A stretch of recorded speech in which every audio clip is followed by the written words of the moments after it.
Hi everyone, I'm going to start a series on wafer paper flowers, but I thought that I would go through some wafer paper basics first, just so that if you want to get into wafer paper flowers, you can learn a little bit about it beforehand.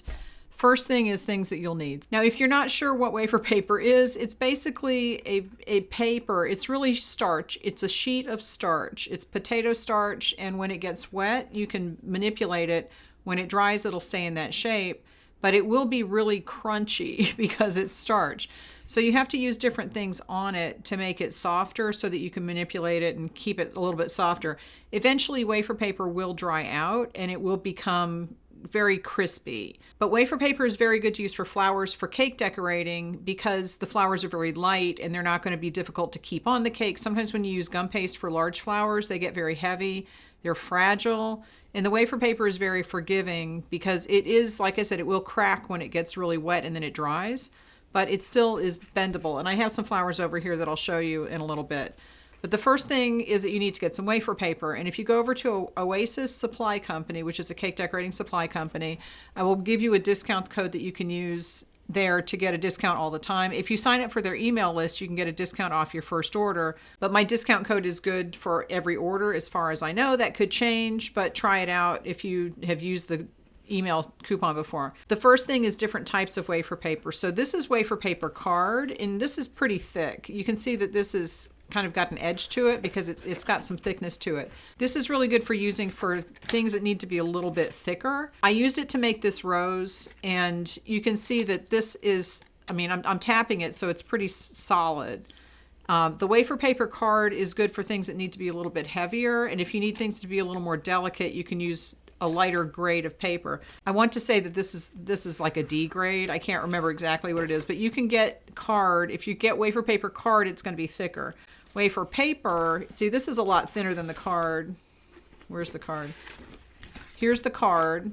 This is the paper, and I'm not sure if you can see the edge on this. See that the edge on the card is pretty thick, and the edge on the paper is a lot thinner. Also, the card is more opaque. The card is basically, from what I can tell, it's like two sheets of the thinner wafer paper put together. So it's a little more solid, it's more opaque. This is kind of translucent, and you can use this for delicate petals and for leaves that need to be a little more see-through or delicate. It is not, the wafer paper, the thinner that it is, the harder it is to work with and not tear it. So you have to be really careful. The other thing that you're going to need is a conditioner for your wafer paper, and that's just something that you can spray on it or apply to it. You can rub shortening on it. You can use shortening for this. It'll soften the paper up, but because the paper, it's not really paper, it's starch. So you have to be careful. And glycerin and water is basically the conditioner that everybody uses. Glycerin holds moisture, and it pulls moisture to it, and it keeps things soft. So if you put glycerin and water or vodka, you can mix it into vodka. Vodka evaporates very quickly, so it won't sit on the paper and melt it. But the glycerin will pull moisture from the air and kind of soften the wafer paper. So it's good to keep the petals softer and a little more flexible. Eventually it will dry out, but the glycerin is good to have in a conditioner to keep your petals soft as you're working on it. I use a spray bottle with vodka in it because, like I said, vodka evaporates very quickly. If you put water on wafer paper and it just sits there, it will melt because it dissolves the starch. You have to be really careful with moisture while you're working with wafer paper. The glycerin will not melt it. Oil will not melt it. You can use vegetable oil sometimes to soften it up. Like I said, you can use shortening to soften it up. They all have different effects, but the basic conditioner that everybody uses and is probably the most easily found. Like, you can get glycerin and make your own. This stuff is not hard to make. And I do have a recipe for it. I'll link it, but it's so easy to make. But you can just make this yourself and keep it. So you spray this on it, it softens the wafer paper up, and then you use a little shaker with cornstarch to kind of dry it out. And you're basically applying more starch to the wet paper, though, so it is going to be crispier when it dries out. You'll learn, you have to kind of trial and error this. This is the kind of thing you have to do yourself to get a feeling for how much moisture you can put on the paper before it starts to dissolve or it melts or it tears or whatever it's going to do. Wafer paper is a little tricky to use because of the moisture issue, but once you get the hang of it, you can make some really nice flowers. The other thing that you're probably going to need is color, and I use airbrush color because it's already a liquid. You don't have to mix things into it, but you can use regular paste food coloring or gel food coloring, mix it into a little vodka to make a paint. You can paint that onto the wafer paper to color them. You can use food coloring pens. And, you know, honestly, if nobody's going to be eating this, because wafer paper does not taste good. It doesn't taste like anything. It tastes like communion wafers more than anything else. It doesn't taste good. People are not going to take these off the cake and eat them. So you can use non-toxic markers, but it's better to use food coloring. Anything that's food safe, that's going to go directly on a cake or cupcakes, should be food safe. So get some food coloring markers. You're going to need luster dust, and I love the crystal colors because they're very saturated and it's a concentrated color. This is also food safe.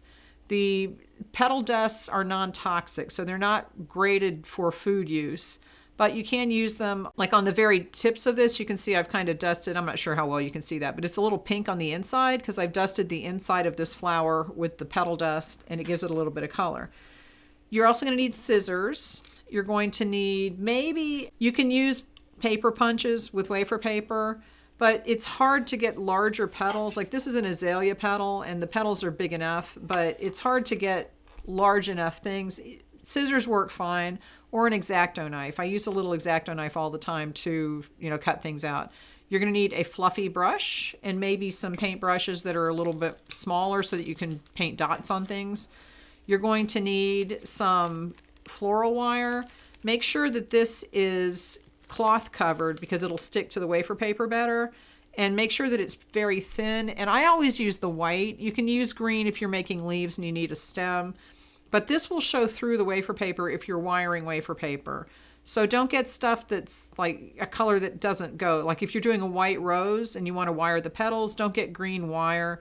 It's going to show through. It's going to ruin the look of your flower. So make sure that you get white. You can always color the white with food coloring if you want to. A silicone mat to work on, or waxed paper is good. You can use paper towels. Some people use paper towels, but if you're using the powder food coloring, it kind of gets absorbed into the paper towels. You want to have something that the coloring is not going to absorb into so that you don't waste it. And basically that's it. You can use flower formers. For this one, I didn't use a flower former, but you can use silicone veining tools like petal veiners and molds to make flower centers. To make flower centers out of wafer paper, you can absolutely do that.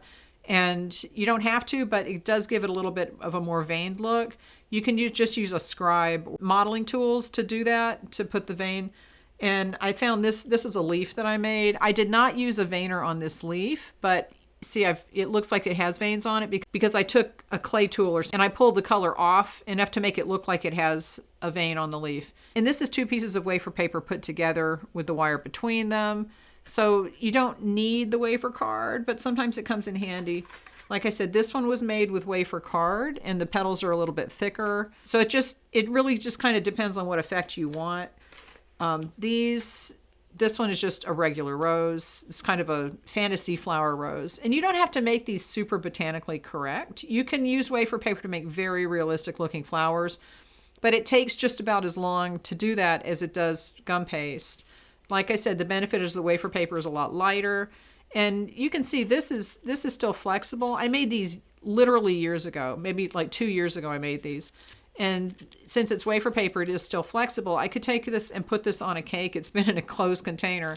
And if something hits it, the petals just bend. Now see, this one has broken. This petal here has cracked.